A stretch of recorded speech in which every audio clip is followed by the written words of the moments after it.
This is the Bleav in Pro Wrestling podcast. Here's Rick Ucchino and SP3 on the Bleav Podcast Network.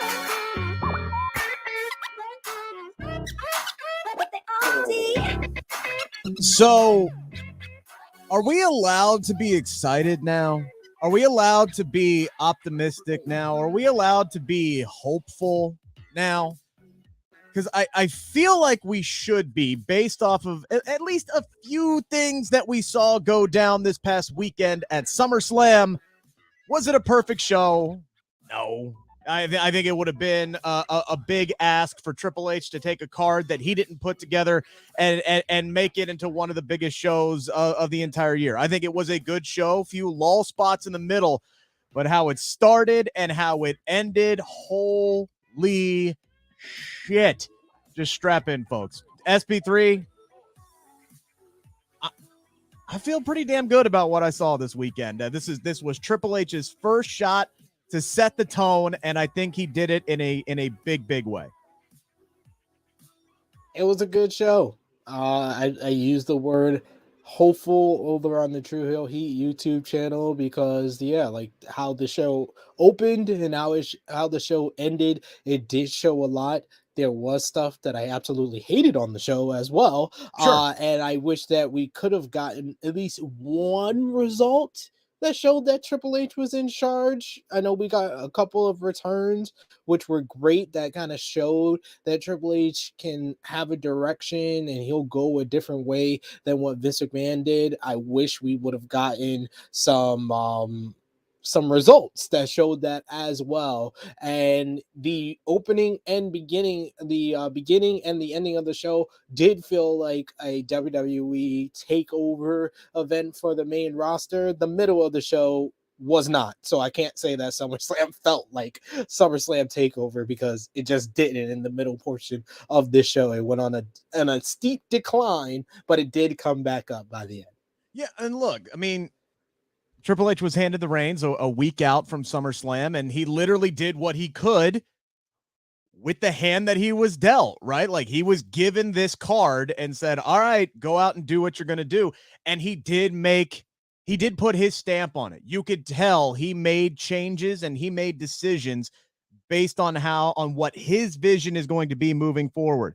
Case in point, in the opening, 25 minutes of SummerSlam, we get Bianca retaining, which was the right call. Becky turning babyface, which was the right call. Bayley is back. On top of that, so is Dakota Kai, and Iyo Sky, has been signed to a main roster contract. That was his first 25 minutes of SummerSlam. That was all Triple H's decisions. I don't think a whole lot of those would have happened if Vince McMahon was still in charge. I think maybe Bianca retains. I think that's the only thing. Maybe Bianca retains. And honestly, it might have been a 20-second match instead of the 15-minute match that we got instead. Now, there is some concern about Becky Lynch's shoulder. She landed straight on that damn thing about 3 minutes into the match and was heavily favoring it. She was able to finish. When I was watching it live there in person, it looked like there was a couple of spots where she had some issues posting. You know what I mean by posting on vertical suplexes and things like that. But then on the watch back, it wasn't nearly as noticeable. So, I don't know. I'm concerned about that. But just the fact of everything that they set up there with Bayley coming down, you've got this faction, and then all of a sudden it's like a 3-on-1 moment there. And then Becky rolls back into the ring with all of the only I can bully my little sister energy, right? Like, she just got right back up in their face and was like, all right, you want to go? You want to go? Let's effing go. And they back away. So now we got a really interesting dynamic built there on Raw. None of that happens if Vince McMahon is in control. Hell, I think it was PW Torch who said that Vince was booked, that was pitched that Bayley faction and a lot of variations of it, and he turned it down. That's what gives me hope, is that there was one of Triple H's first calls was to Dakota Kai and said, get your ass back here. Let's go. And I'm very happy for Bayley, by the way, because she has wanted to work either against or with Dakota Kai for a very, very long time. And now she's going to get her opportunity to do it. Yeah, I'm happy. Definitely the AAA stamp was with Dakota Kai getting re-signed and getting called up to the main roster, and Iyo Shirai, now Iyo Sky, getting called up to the main roster. But I mean, maybe the Becky Lynch babyface turn as well, you could say, is the AAA stamp. But Bianca Belair was winning regardless if Vince McMahon was in charge, and Bayley was coming back regardless if Vince McMahon was in charge. And I would say that this SummerSlam was better than last year's SummerSlam, but it's not even WWE's best show of the year. I think Vince McMahon was in charge of WrestleMania 38 Night 1, which is still better than this show. This show was on par with Hell in a Cell. That was also with Vince McMahon in charge. But like you said, got to give Triple H time. He was kind of given the keys to drive this broken down card that is the WWE main roster, and all he has to do is just pimp this ride out a little bit, get a new coat of paint, a nice interior, and he's all set to go. But I think that it is okay for fans to be hopeful with the signs that we saw at the beginning of the show and as well as the main event of the show. Yeah, the main event, which we'll get to, was very, very surprising because to me there were quite a few people who were in the press box who did not stay for the main event. Some of them had other obligations to go to, but it definitely felt like there was a contingency of people there who just were not interested in the main event. And then the way that match was laid out, produced by Michael Hayes, for the love of God, man, they used mid-match, Brock Lesnar lifts up the ring 15 feet in the air with a damn tractor, with Roman Reigns falling off the top like he was jumping off of a sinking Titanic, right? Like, this was the most insane thing I have ever seen. Wrestling's been around for 50 years plus, man. It's hard to come up with shit we haven't seen before. I ain't ever seen anything like that. I don't think we're ever going to see anything like that. That was so incredibly dangerous, using that tractor there. And the beauty thing about that was, man, I saw people on Twitter saying, let's not have tractors there anymore. This is kind of a dud, yada, shivada, blah, blah. And then not 2 seconds later is Brock lifting that damn ring up and Roman going and flying out. The main event was absolutely incredible. And we'll dive into all of that. We do appreciate everybody who's tuning in. Love to get your comments on how you're feeling after SummerSlam. Are you as hopeful? We don't hear SP3 drop that word.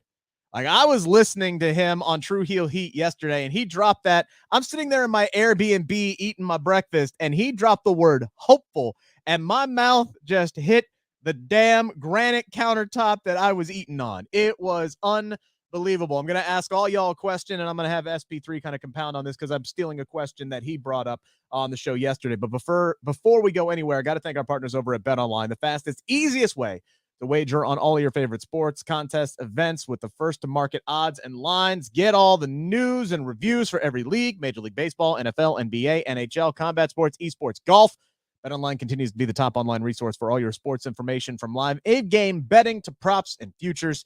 Get on over to BetOnline today. Use your mobile device to join. Make sure you're make your first sports bet. Use our promo code Bleav50 to receive your 50% welcome bonus on your first deposit. That is BLEAV50. BetOnline, where the game starts. We talked about Triple H now in charge. I think he did remove, if not all of the doubts, a lot of the doubts that he was absolutely calling the shots. Again, with the Bayley faction, the fact that Ronda Rousey has turned heel, Becky Lynch has turned babyface. Edge was going to turn babyface anyway, based off of that. But it seems to me that there were a lot of wrongs that were righted in one night. And that's why, SP3, when you asked this question yesterday on your show, choose one word to describe how you feel about WWE following SummerSlam. You said hopeful, and you had brought that up already.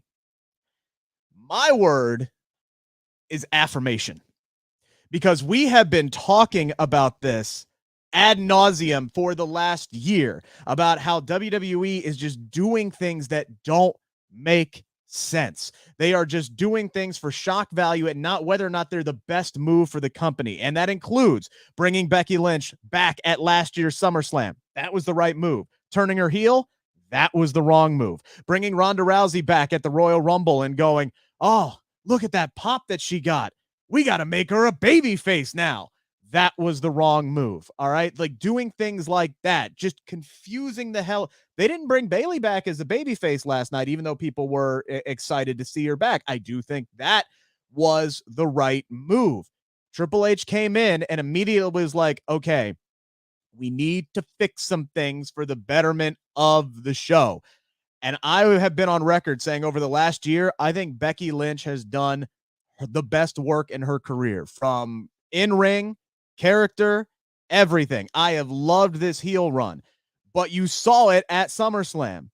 The reason why this heel turn hasn't been as what everybody hoped it would be is because, to your point, everybody for the last year has wanted to cheer Becky Lynch.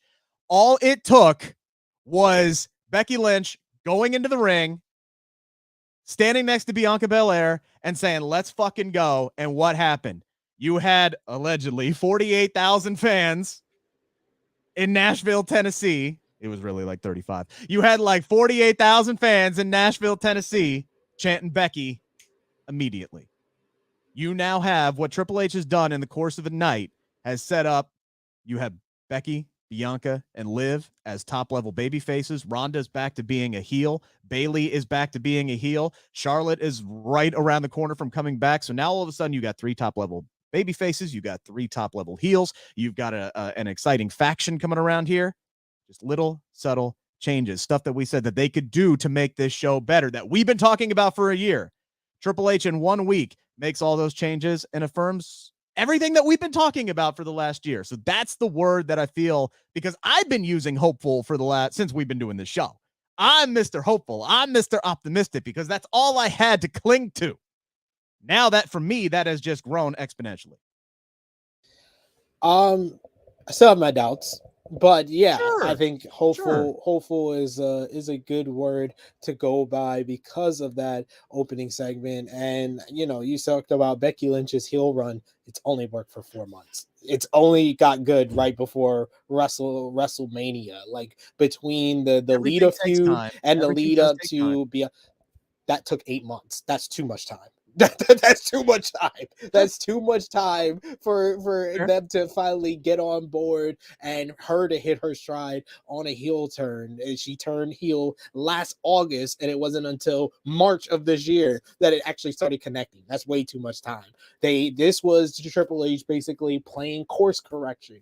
You put Becky Lynch in her proper status as a babyface. Like I said, this is not insulting Becky Lynch for what she did as a heel. She did the best she could with what she was given, but she's not a heel. She's one of the best baby faces that WWE's ever had. Johnny Gargano did pretty well as a heel in NXT. It didn't take away from the fact he's much better as a baby face. Becky Lynch is just much better as a baby face, and you saw that at Money in the Bank when fans were cheering for her more than they were even cheering for Liv Morgan. It wasn't until Liv Morgan won and everybody was like, yeah, I always wanted that. No, y'all were cheering for Becky the entire fucking matchup. But even in this matchup against established babyface Bianca Belair, at one point in the middle of the match, people were chanting Becky already because they were cheering for Becky. She was fighting through injury. That's a gutsy performance. And when she shook Bianca Belair's hand, I thought that was the perfect ending, because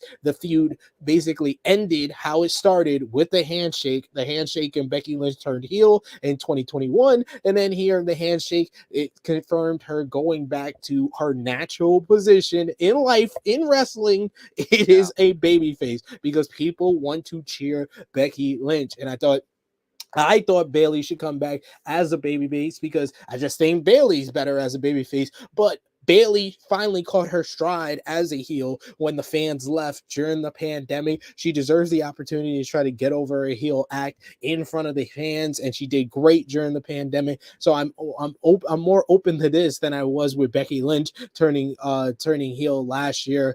I think it was great for her to come back in her same role, but with some backup, because this is very much similar in stable form to when Sasha Banks and Charlotte and Becky Lynch were called up to the main roster, and Sasha was put with Naomi, and Tamina established acts on the main roster.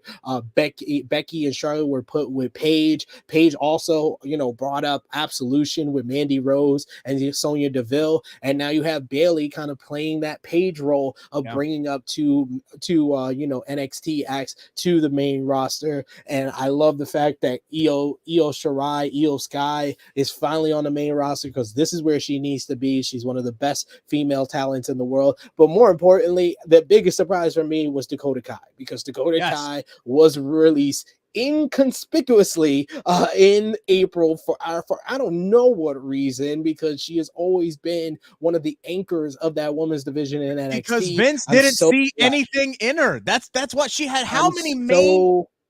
I don't get it, man. She's back. I'm so glad she's back. She needs to be here. I'm happy she's going to get her shot or an opportunity. And we know with Triple H is going to be different from Vince McMahon. Vince McMahon, if it took 3 weeks and Dakota Kai wasn't over, he just gave up on them. We know that Triple H is going to give her an opportunity to get over with the fans. And it just feels so refreshed. And for the first time since NXT in about February of last year, I can say a brand of WWE might have the best women's wrestlers or the best collection of women's wrestlers in the world, and that's on Monday Night Raw. Like, Smackdown needs a lot of work, but they did put in some work with Ronda Rousey, another course correction, Ronda Rousey going heel, even though she was absolutely right, and my way was better to turn her heel. You turn her heel. We'll get there. We got the 5 count coming up. I'm saying this now. You turn her heel. There was so many different ways to do it. This was not the way to do it. Ronda Rousey is right, but she's heel. That's all that matters at the end of the day. It was just a lot of course correction on this show, and we see Triple H has a direction, so that's why I'm hopeful. Get to some comments here. Andrew Dunn saying more excited for this Raw after SummerSlam than any of the last 5 Raws after WrestleMania. I feel like this is going to be a Raw after Mania type show. I just feel like Triple H is going to have something up his sleeve. And yes, I'm genuinely excited to watch it. And I'm genuinely excited to talk about it next week. Just to give you guys kind of a heads up here. I've been burning the candle at both ends since launching this channel. I'm just coming off of travel. It took me 7 hours to get home because of construction and delays and stuff like that. I knew we needed to talk about this today. I'm taking the week off. After today, I'm taking the rest of the week off. We're going to be back next week, better than ever. I still got more stuff coming out from my trip to Nashville. My interview with Ciampa is up there right now. Always love getting to talk to him. That was a great chat. You can check that out. I'm going to have conversations with Bobby Lashley and Damian Priest. Those are going to be dropping here on the channel soon. I would have had one with Jimmy Hart, but I forgot to turn my audio on when I did that. So that one is unfortunately been scrapped. I was a hot mess this weekend. I needed a break, man. I need a break after today. Joshua was saying Dakota and Iyo coming back was the highlight of the show to me. Also cool to see Bayley back. It was so great to see Bayley back. Like, Bayley getting injured and taken out right before fans came back, like after she was, for whatever reason, left off of the 37 card. Like, she was wasn't even named the host of WrestleMania. Like, she was a glorified third host and basically took over the role from Hogan, right? Like, because to appease the fans, because the internet community, which is all WWE had to go off of at that point, was like, why the fuck are you leaving Bayley off of this damn card? Are you insane? She's been doing the best work of her career. She has helped carry you guys through the pandemic. Fuck, she was the MVP of the damn pandemic, or at least one of them. Like, why are you leaving her off that card? And then all of a sudden we're back out on the road and boom, she gets hurt and she's out for a year plus. Her getting that response and getting to walk out in front of 35, 38, 48, whatever the hell 1,000 fans it was yesterday or the Saturday in Nashville was great. I was happy for her. You could see the genuine excitement on her face to be back. And then, yeah, all of a sudden, man, you get Iyo, you get Dakota. Dakota's music hit and the press box. I love wrestling press boxes because it's not like the NFL or the MLB where they're like, you are a robot and you must be objective and you have to sit here and show no emotion. They don't give a fuck in WWE press boxes. Dakota Kai's music hit, and all of us, except for like Sean Rossap, lost their shit because I know Rossap was immediately like texting people trying to figure out what the hell was going on. But everybody in the press box lost their shit when Dakota came out, and we're all like, oh man, there's got to be a third one, right? There's got to be a third one because they're both pausing there, and I'm like, oh, it's definitely going to be Iyo. I even brought that up on True Heel Heat Saturday morning. I was like, I feel like Iyo Shirai should be up on the main roster here. Boom. Iyo Sky. That's going to be kind of an adjustment there. Comes down. Yeah, I think it peaked. No, it's Iyo Sky because it's all caps. You got to yell it. Corey Graves did a good job of doing that. By the way, can we talk about just commentary for a quick second? Michael Cole has a new lease on life.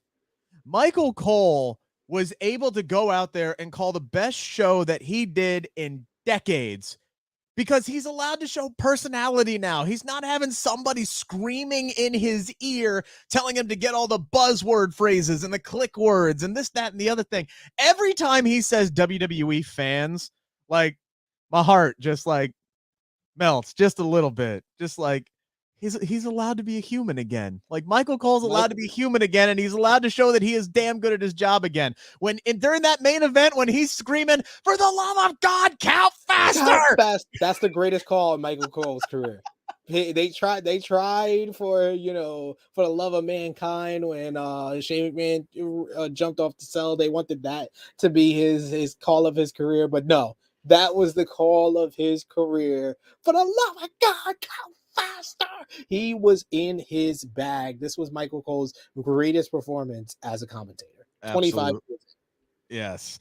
Hypnosis Bro says the faction looks odd together, but I'm effing in love with it. Yeah, you wouldn't think that, these collection of women would work, but there's gonna be something there that connects the three of them together.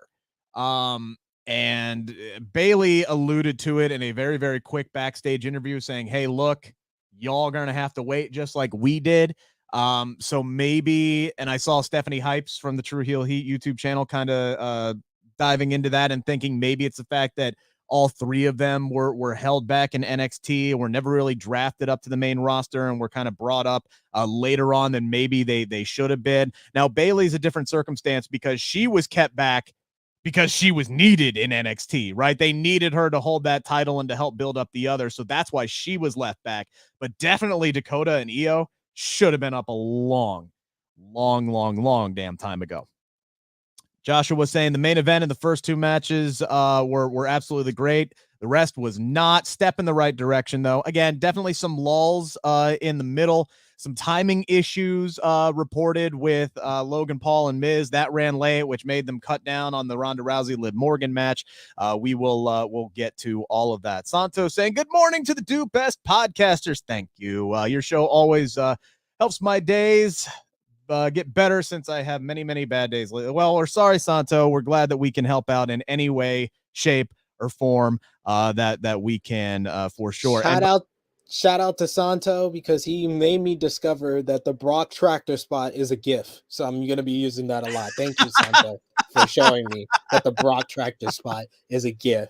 One of the MVPs of the show was the tractor, by the way. Yes. Absolutely. Ricky saying the crowd wasn't all that fired up. I'm assuming if you mean when Dakota and Iyo came out. And again, I think you're going to get that though, because not everybody watches NXT, right? Like that's the thing you take with NXT call-ups and moving people up is you have to give them time to get over on the main roster, which is why I don't think, even though she's been impressive in the ring at times, Raquel Rodriguez is getting over. They haven't done anything with her. They haven't given her a reason for the fans to invest in her. So while she should be a top-level babyface, actually, she should be a heel, but you were trying to make her a baby face, smiling and walking down to the ring. And all doubts, by the way, will be removed for me if on SmackDown, if Raquel Rodriguez comes out and she ain't smiling no more. That's how I know If Vince will if he does a double turn where he turns Shotzi babyface and Raquel heel, then we know he's really doing this big old course correction on everything. Yeah. And I think also, Ricky, it's twofold with what Rick said. You know, they're from NXT, they're not known by like a lot of the casual fans, and two, it's an open air stadium. Those never sound good when it comes to big reactions, but apparently from the people that were there on the floor or in the stands, they said that Iyo got a bigger pop than Dakota, which is understandable because Iyo Sky had a 304-day reign as NXT Women's Champion, while Dakota Kai is arguably one of the greatest to never win the NXT Women's Championship. I would say one of the top, probably the top three. Right, I would think of the women. The other two was within the ring. Becky Lynch and Bianca Belair. Exactly, 100% for sure. So after all of this goes down to open up the show on on Saturday, Triple H tweets out, "We're just getting started." I'll throw this in there as a last second question. What would you like to see next out of Triple H? If there's something maybe he could do tonight or something that he could do on SmackDown. You talked about turning Shotzi babyface and Raquel possibly heel and do a course correction there. Is there something, whether major or minor, that you would like to see Triple H do next? Bray Wyatt. I want to see Bray Wyatt. Bray Wyatt, that would be the big one for me.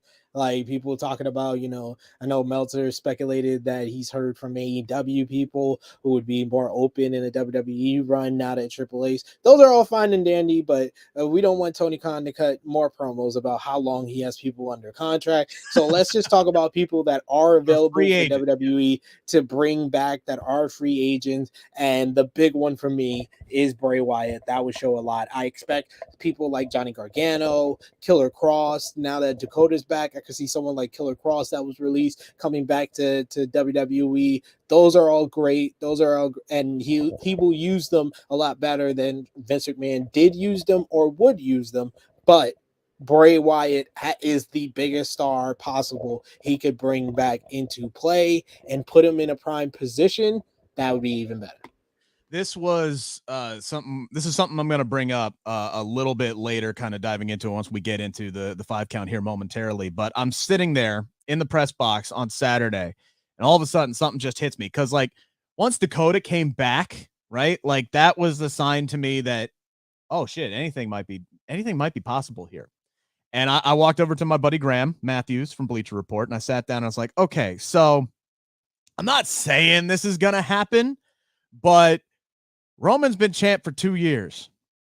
Remind me, who was the champion when Roman won that belt and who never got his rematch? I'm just saying. I wasn't going to put that out there in the Twitterverse because I didn't want to be totally wrong, and I would have been, because the way that they ended that show last night, or on Saturday, was great and all. But man, had they had Bray Wyatt come out at the end of the show and do that face off like they did with Brock last year and Roman at SummerSlam, we would have been doing an emergency podcast like that night with me just losing my damn mind, right? Like that is what I want to see. That would be like the biggest fish out there. That would be like the biggest get that Triple H could get. And whether it's, you know, him reinventing himself, whether it's him with The Fiend, whether he realigns with Alexa Bliss and probably gives her some direction, whatever they want to do with him, just him getting back again would be a true big sign. But again, I'm all for something for taking the slam dunks too.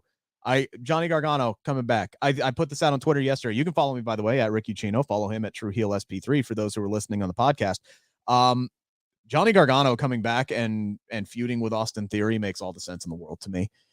Johnny kind of coming back on Monday Night Raw as a babyface, trying to slap down the cockiness and kind of put Austin Theory in check as his quote unquote dad from NXT makes a ton of sense for me. And then Theory can be a total dick and say no. Basically do the storyline they should have done with Ray and Dominic, but do it with Johnny and Theory here.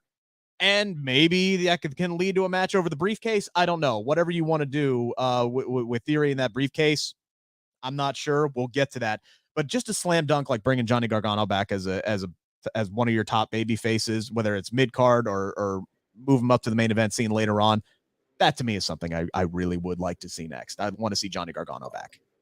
All I would say is that idea sounds nice, but man, does any of these fans or you care about SmackDown? SmackDown needs something. Like, if you're gonna bring someone back, put them on SmackDown, please, because this show that we have to review each and every week they didn't do anything to make me feel better about that. That's why I said I still have my doubts, because it's very apparent after one show from Triple H that he does care about Raw more than he thinks that Raw is more of an issue than SmackDown, because he did a lot of course correcting in addition to Raw. It didn't do jack crap for SmackDown yet. So here's the other thing we got to remember about that. The draft is right around the corner. There's going to be some shakeups, possibly some splits. We'll get into all of that, but we're a little late, so let's go ahead and dive into this, shall we? It's time to answer the 5 count on the Bleav Podcast Network. There was a really, really strong image in that opening segment at SummerSlam. Once you had the new Bayley faction in the ring, and then Becky came in and was like, let's effing go. And you just see like the string of 5 of them looking like something straight out of Civil War, like Avengers Civil War energy going down there. But man, you look at the odds, 3-2. I'm looking ahead to Clash at the Castle going, all right, if Becky can go, that's again, a major concern with me with that shoulder. But let's just assume that she can go. I'm looking at possibly a 6-person tag match in Cardiff between this faction and Bayley and Becky and whom, SP3? Who is the third woe man? Bianca, Becky, and whom? Who would you put in that situation there? Asuka. That's a big time right? slam dunk for it has Asuka. to be, right? Yeah, because we need Asuka versus Iyo. So this is the perfect segue to that. The crazy thing is that Asuka and Kairi Sane were a tag team on the main roster for a year, and they knew Kairi was leaving, and we never got Kairi versus Asuka. So they better pull the trigger very fast on Iyo versus Asuka, and I feel like that's the best segue. She's kind of lost. She's been doing nothing after ending her rivalry with Becky, and that would be the real sign that Becky has progressed, and she's with the 2 women that she has put her faith in Bianca Belair, who she shook hands with, and then Asuka, who she gave the Raw Women's Championship to when she went off to be a mother. I think that would be the perfect 3 to verse the new stable of Bayley, Dakota, and Iyo. As ridiculous as the Ronda heel turn was, because I do agree with you, and we'll get to that. Trust me, I will let you go off on that. I thought the Becky Lynch babyface turn was booked about as perfect as you could do it. I lost clean. I respect the hell out of this woman. She's been saying great things about me. I can now say great things about her. It was it was very Blackpool Combat Club-esque, right? Like, we just went to battle for a year over this damn championship. I got the better of you. You got the better of me. We're 2 of the baddest chicks in this entire effing company. Screw that. We're 2 of the baddest performers, period, in the entire effing company. Like, I have no reason to hate you. I have no reason to be mad at you anymore. We put it all out there. Let's shake hands and call it a day.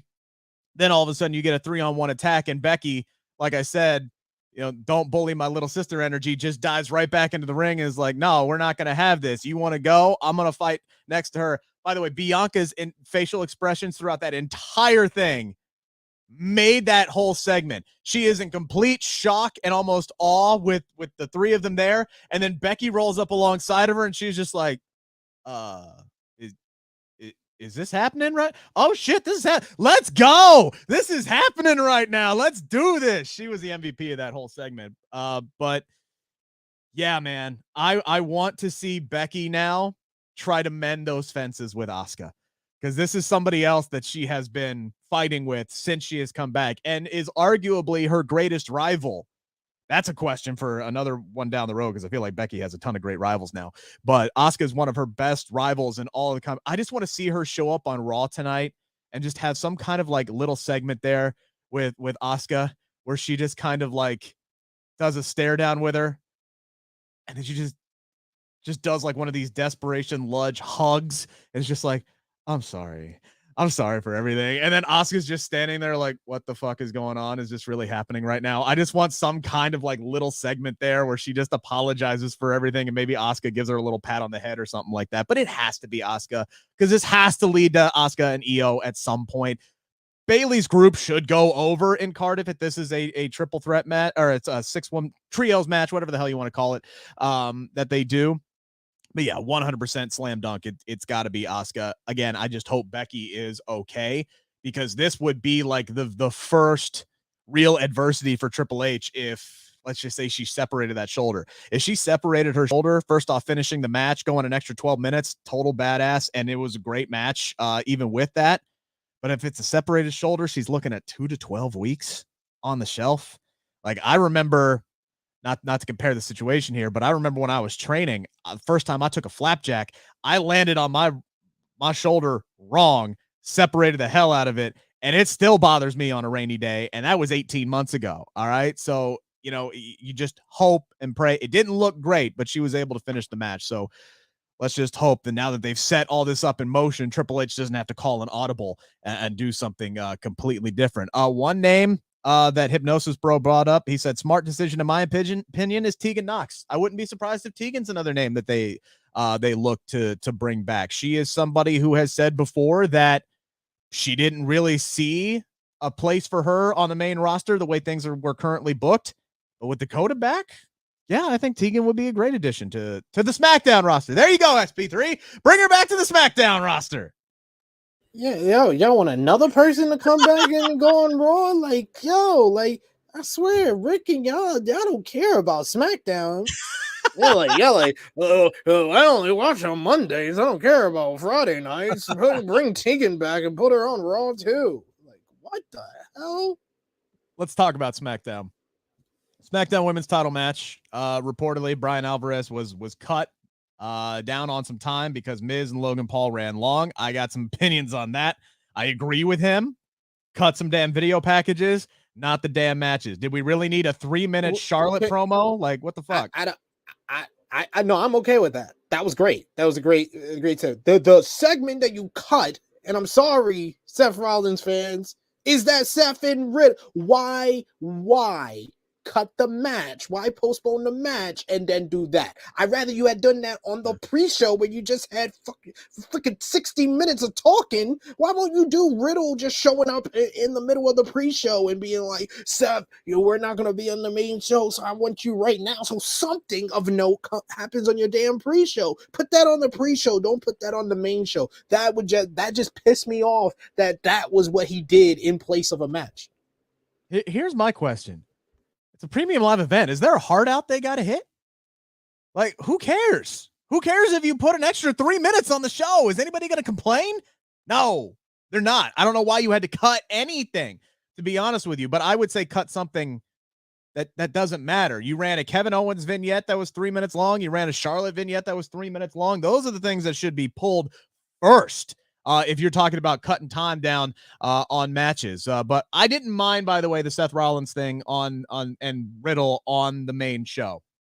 And I actually kind of get that, because this kind of does heat it up just a little bit more.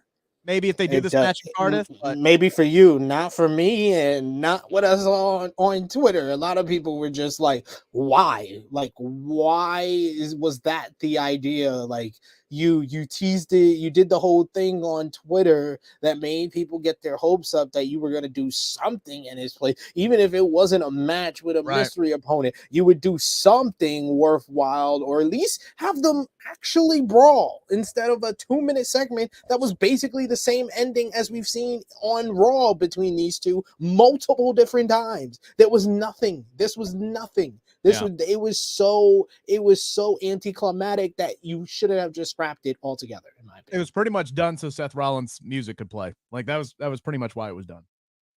To be completely honest, yeah, I don't know why this match was pulled. There were other matches that could have been pulled. They weren't going to pull the Judgment Day match because that was Edge's big return, which was fine. You know, it was fine. They gave him the Cody Vader. He came up as some kind of version of Rated R Superstar Brood Edge combo mix there. So we'll see how that goes.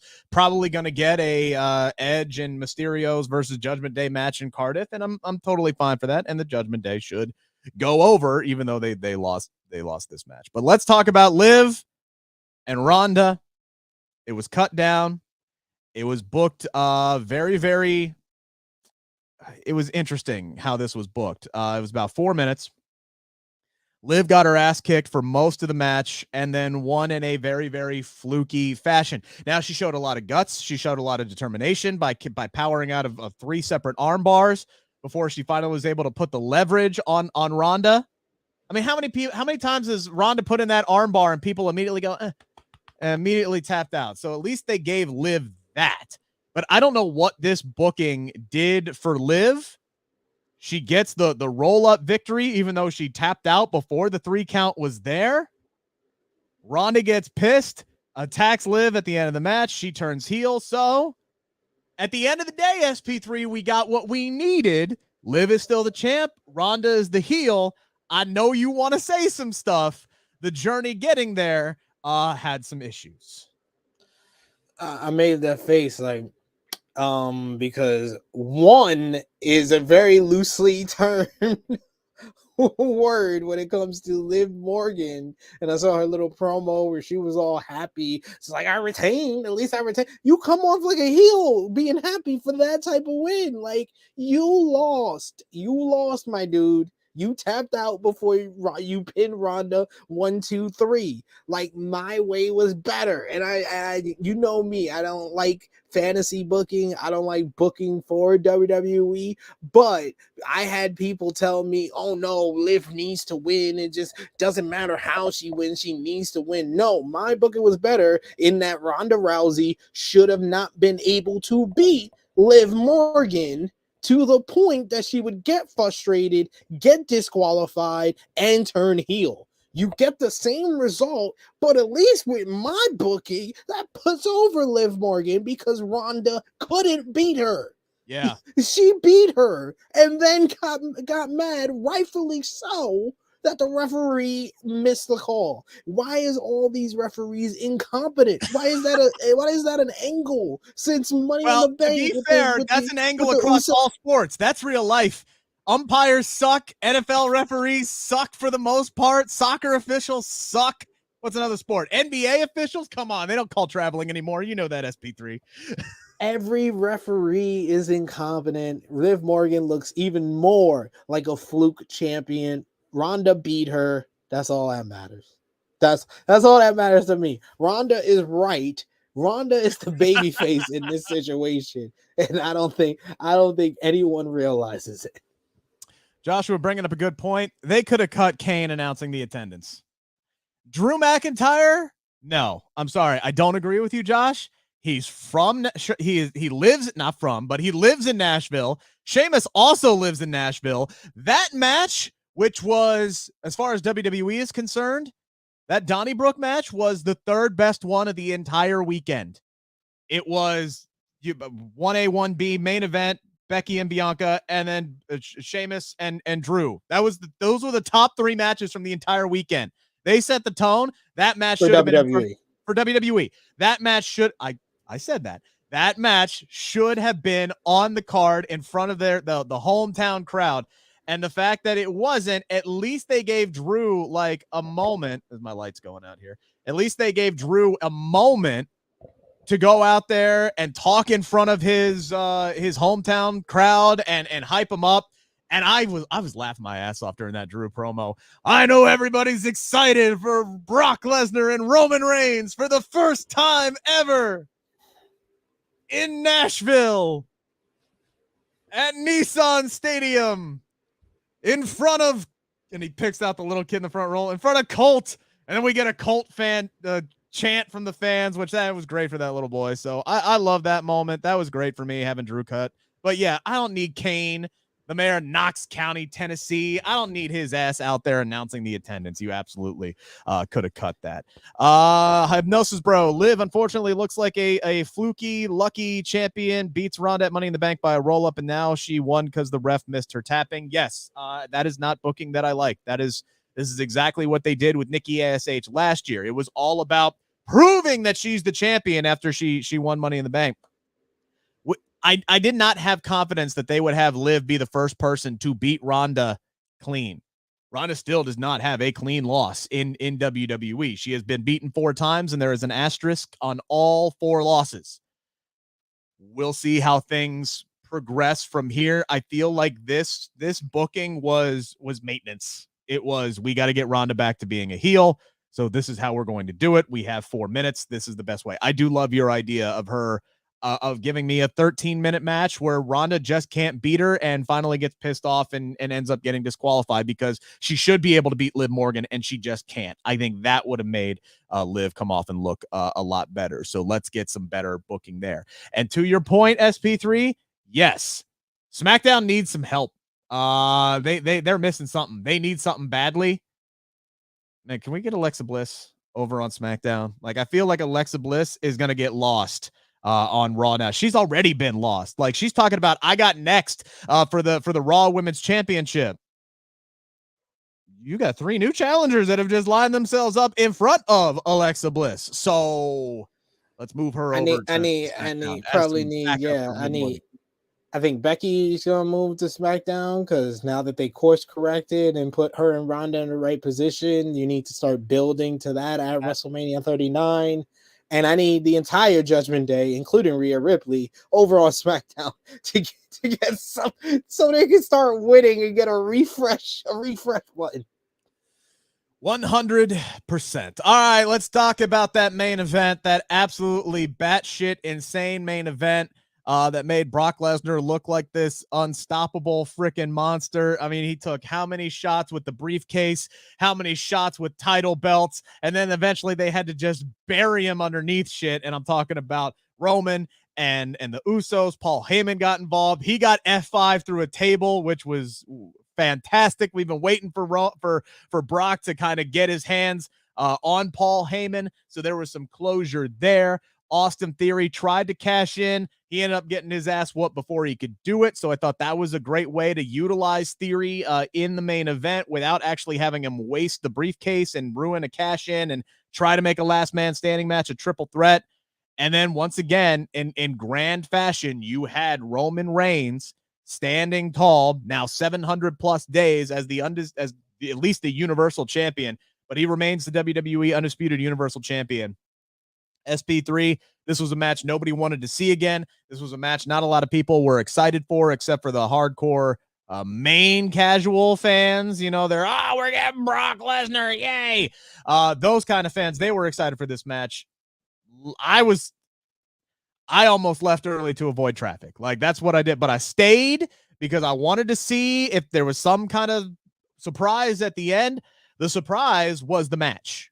The surprise was the match because it left a WrestleMania match in the dust. To me, this felt like the epic blow off that we should have gotten at WrestleMania. So in this case, this was a make good. This had memorable moments. This had shit that I had never seen before with the tractor lifting up the ring. Thank God Roman Reigns landed that bump correctly. Basically gave a German suplex to himself. And then all he had to do at that point was avoid the ring post down at the end, and he did it flawlessly. This was insane from start to finish. This, to me, feels like the epic conclusion. But I could also see WWE circling back around and doing it one more time down the road. Which did this feel... What do you think is more likely? Epic conclusion, or WWE is going to revisit this at some point down the road? Cody versus Seth, Hell in a Cell. Bianca, Becky, WrestleMania. Street Profits, Usos, Money in the Bank. Those are the only matches on par or better than Brock Lesnar versus Roman Reigns at SummerSlam 2022. this was a spectacle that just had to be seen to believe. Like Brock, the fact that they were able to do stuff that you never seen before and give us the strange love child of the Big Show Brock ring explosion and Stone Cold Steve Austin's beer truck with that tractor spot of lifting the ring in the air.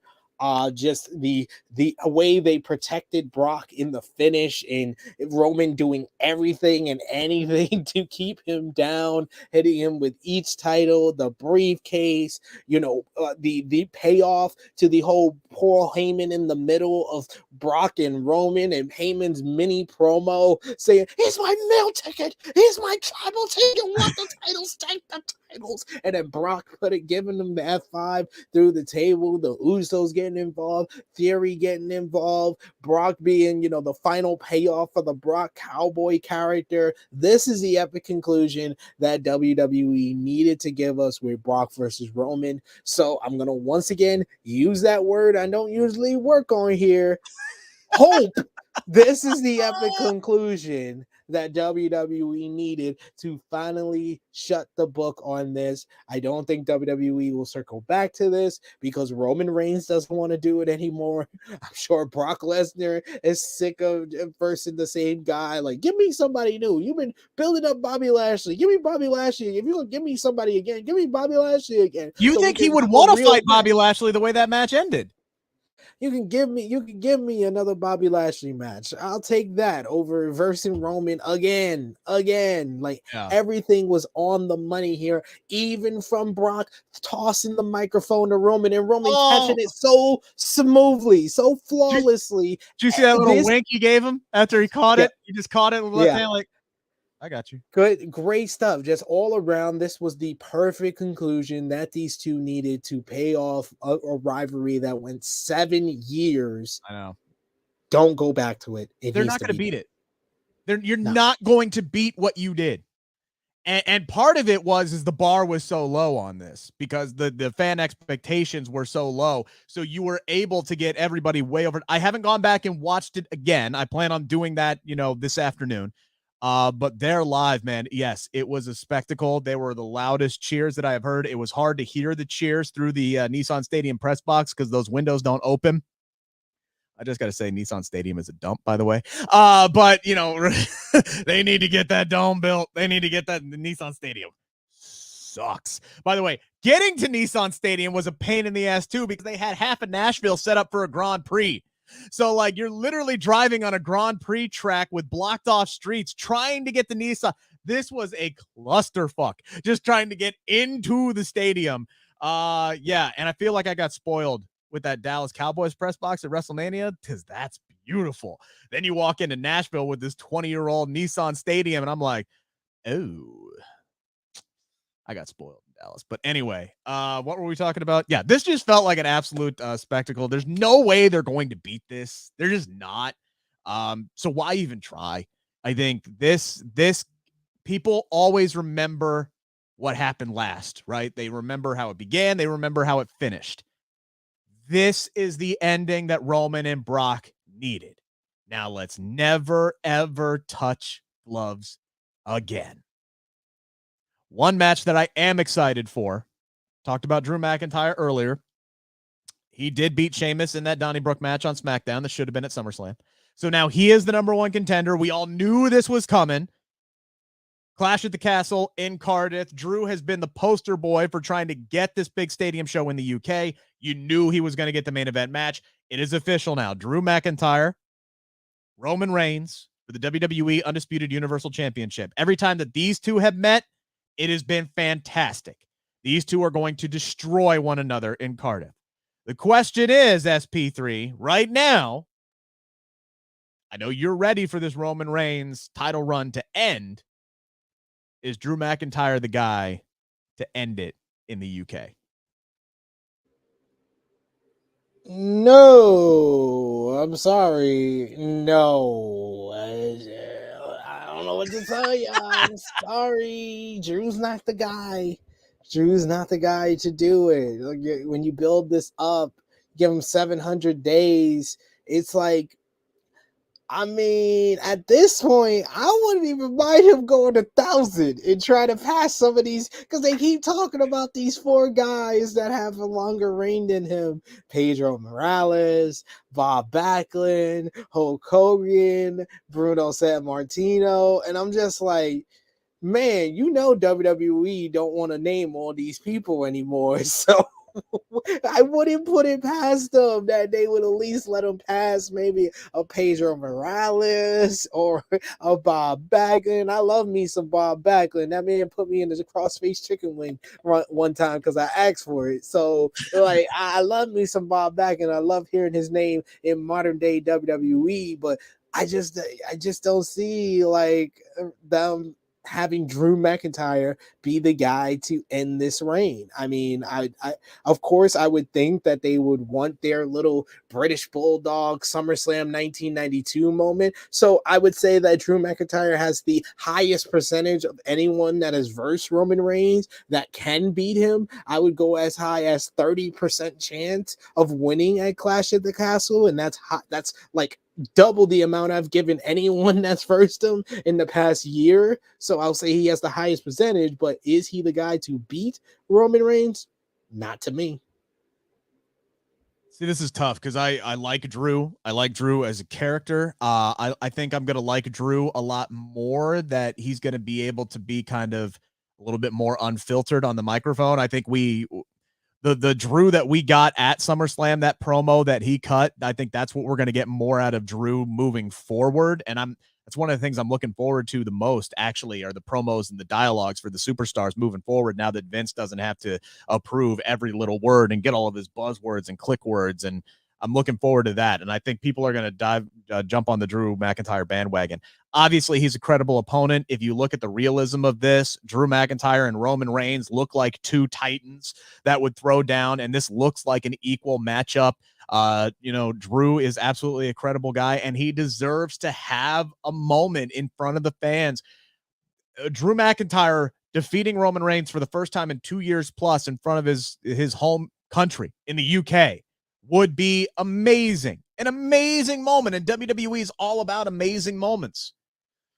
But I'm kind of with you on this, where I feel like they got to make somebody here, right? They have got to hold off until the right guy is there. They have to make somebody. I feel like Drew's already been made. I think he is a main event level guy, and I think he will win multiple WWE or Universal Championships before his career's over. Again, I think he will be more than a 2-time WWE champion. I really do. If they could find a way to split the belts, I think that might be the best way to go get one off. If they could get one off of Roman somehow and still hold on to the Universal Championship, and that continues his epic 700-day plus reign to get to 1,000. If they could pull the WWE title off of him somehow, I don't have the right answer to do that. I don't know how you would go about doing that. I'm sure Triple H is trying to figure it out, but man, I feel like Cody still has to be the guy. I feel like either Cody or a guy you brought up earlier. From a storyline standpoint, Bray Wyatt makes a ton of sense to be the guy to come back to the company and win the belt from Roman that he never lost. He never got his one-on-one rematch. I think even if it's a new iteration, this Wyatt 6, whatever it is, Bray Wyatt's, he always has Easter eggs and teases out there. His profile on Twitter, for the last several weeks has had that Vince McMahon quote, right? Let me get it correctly here. Wyatt 6. Begin again, kid. It's what you do. Vincent Kennedy McMahon. That has been his status on the top of his Twitter page for quite some time. So if he comes back as a new iteration in WWE and he's the one to dethrone Roman, I think that would be great as well. But I still think Cody is the guy. I think Cody needs to win the WWE Championship and Universal title off of Roman Reigns. And I hate to say that because that moment in the UK would be great. But to me, I don't think Drew's going to be the guy that beats him. I just don't. I don't get that sense. I think he's got a good shot. I would say maybe even a 50-50 shot at the most, but I just don't see Triple H pulling the trigger on that. But I could be wrong. We'll see how things go. Another thing that people made me sick Honestly, it made me absolutely sick. Once they lost to the Usos on Saturday, there were people in the press box begging for the Street Profits to throw down with one another. They wanted Montez Ford to turn heel, and I'm like, savages, all of you. No, that should not happen. But SP3, it definitely seems like they're teasing something there. They have been for a while. Following their loss to the Usos, is it time to break up the Street Profits? Yeah, it is, because this was the time. This was the time for them to beat him. Like, that was the other thing that pissed me off about this middle portion of the show. Like, I had a whole straight what was it, like 20-25 minutes where I was pissed off from this finish, because what was the point of doing another round of Usos versus Street Profits if Street Profits wasn't going to win here? Like, what was the point of putting Jeff Jarrett in here to make it a worse match than what we got at Money in the Bank? There was no point to having Jeff Jarrett there, except they brought in every legend they could from Tennessee. That's it. That's what they did. And the Usos winning was just like, well, what's next for the tag team division? Like what's next? What do you do next? Who's next? Alpha Academy? No. Like the New Day again. Oh, that's great. We haven't seen that 100 times. Right. The new vicious Viking Raiders. Like, what the hell are we doing with this tag team division? The right move was Street Profits to win, even if it's a transitional run for the show and for the long term for the tag team division. Was Street Profits winning here, because for the show, at least it puts some doubt into who's winning the main event. Because if the Usos lose the tag team titles, people are going to think, oh, well, Usos lost the tag team titles. Maybe this is the night that Roman's going to lose. So it creates a wrinkle of doubt that no one had before the bell rang with Brock and Roman by the time we get to the match, especially after the Usos win. So for the show, it made sense. For the long term of the tag team division, at least Street Profits and Alpha Academy, a match we've seen 100 times. At least it's a little different now that Street Profits have the titles back. They never versed Alpha Academy for the titles. They versed them 100 times since they lost the titles last, but they haven't versed them for the title. At least that's a little bit new. You got AJ Styles and Dolph Ziggler over there. You could do plenty of different stuff, but there's nothing about this tag team division that even draws a little bit of my interest as it is right now. Of course, people are saying, we see in the chat, John Elite, like, Gargano come back and put together DIY. So we're totally just gonna forget what we're doing with Ciampa. Cool story. Cool story. Let's do what Vince would do. That's basically what you're telling me. We're just gonna do what Vince would do. Just scrap what we're doing. We'll scrap the direction we're going in to give us something that would pop the 11 fans who still love black and gold at NXT. So no, don't do that right away. You build to it over the course of time. Honestly, and here's the thing: if you don't understand the Miz and the Ciampa thing, right? I implore you, go check out my interview with Ciampa as soon as we are done here. It is only 7 minutes long. It is worth your time. And trust me, he will sell you on the idea of Miz and Ciampa. And here's where I'm at. Put the damn tag belts on Miz and Ciampa. Like that's what you should do. That's what you should do. But here's the thing. Who's going to give a shit about that match? Because it's heel versus heel match. And that's where I don't understand the direction of the tag team division. You don't have any babyface teams. That's why you should put up the Street Profits.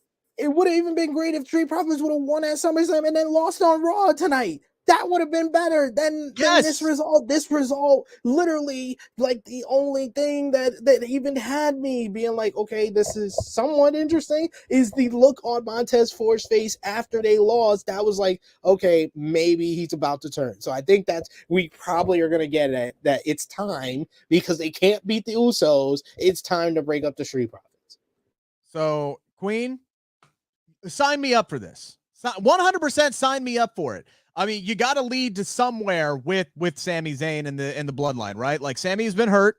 He hurt his arm in Money in the Bank. That's a legit injury. Hopefully he'll be back here soon, which is why he wasn't on this card on Saturday. But yeah, man, I think the odds of us actually getting Kevin and Sami winning the tag team titles at some point just went up through the roof. I know that's something both of those guys want to see happen. Maybe moving Kevin Owens over to SmackDown would make a ton of sense, and add a big babyface team to the tag team division that's desperately needed. So maybe that's what they build toward here. Maybe that's what they do. But it ain't going to happen tomorrow. Ain't going to happen tomorrow. You got to build toward that. So if you're looking at the tag teams that you have currently, it's like, yeah, what do you do? What do you do? Are we going with the Mysterios? They still look entrenched with Judgment Day and Edge, right? Like, so it's like, are we doing Jinder and Shanky? They're baby faces now, right? Or are we going with a heel versus heel thing here? Dolph Ziggler's a baby face now. What happened to Robert Roode? Like, he's disappeared, like ghosted, done, gone. I don't know what the hell's going on. This is the next, like, Triple H comes in and he immediately was like, okay, the women's division needs a shot of life. And that's what I'm hoping we see on Raw tonight is some kind of announcement about the tag team division. Because now all of a sudden you got Sky Kai. You got Sky Kai. That's a tag team. All right. You have a women's tag team there. You can do something with them. So now all of a sudden I'm hoping they revitalize and start building. Obviously, he's going to be invested in the women's division. He's got some work to do in the tag team division as well. And I think he knows it. But man, I don't want to see the Street Profits fight. I don't. I would much rather, like, I'm all aboard with, like, the New Day of, like, these guys have been brothers for so damn long. Yeah, occasionally brothers disagree, and that's fine. They don't need to split. They don't need to have some kind of blood feud. I don't need to see one of these guys go over on the other. If you feel like it's Montez's time, great. Split them up in the draft. Or have them go for singles accolades together. That should be a thing. That should come back. I remember a time when the Hardys held singles titles together. I remember a time when the New Age Outlaws held singles titles together when they weren't the tag team champs. Let's get back to doing that and do that with the New Day too, honestly, by the way. Queen also with a good point here. Have Theory cash in. Drew pins Theory. Technically, that way it protects Roman. I kind of understand that, but here's the thing. I would do it to where Theory cashes in and Roman pins Theory to retain the title. That's what you could do, because Theory's been feuding with the entire roster. So it feels like they've been setting something up with him for when he wins the titles. All of a sudden he's got multiple challengers. That might still be what they're doing here. But if Theory comes out and he costs Drew his moment, and he's the one that gets pinned in Cardiff and Roman F's off with the titles because he beat Theory, then you could close out the show with Drew just murdering a man in front of 100,000 people in the UK, and that would give him the Lex Luger SummerSlam 1993 finish. He still stood tall at the end. Yeah. Celebrate him. Yeah, I think that would be closer to the direction that they would go. All right, guys, we appreciate everybody who tuned into this special edition today. Thank you so much. Got up to 40 live here at the end, which is a record for us. Thank you so much. Thank you to everybody who has subscribed to the channel. By the way, we hit 400 subscribers over the weekend. Thank you so much, guys. We just launched this channel back in January. Your support means the world. Pound that thumbs up button. If you're new to the show, pound the subscribe button. Check out my interview with Ciampa. Check out my interview with Athena and Renee Paquette, and so much more is going to be dropping. Lashley and Damian Priest are going to be dropping down the line here. So we're going to take the week off. Enjoy Raw. I'll still be tweeting. I just need a break. I just need my nights free. I got to focus on one thing and just recharge the old batteries after a long travel weekend. Thank you guys so much. This has been a special edition of the Bleav in Pro Wrestling podcast, brought to you by Bet Online.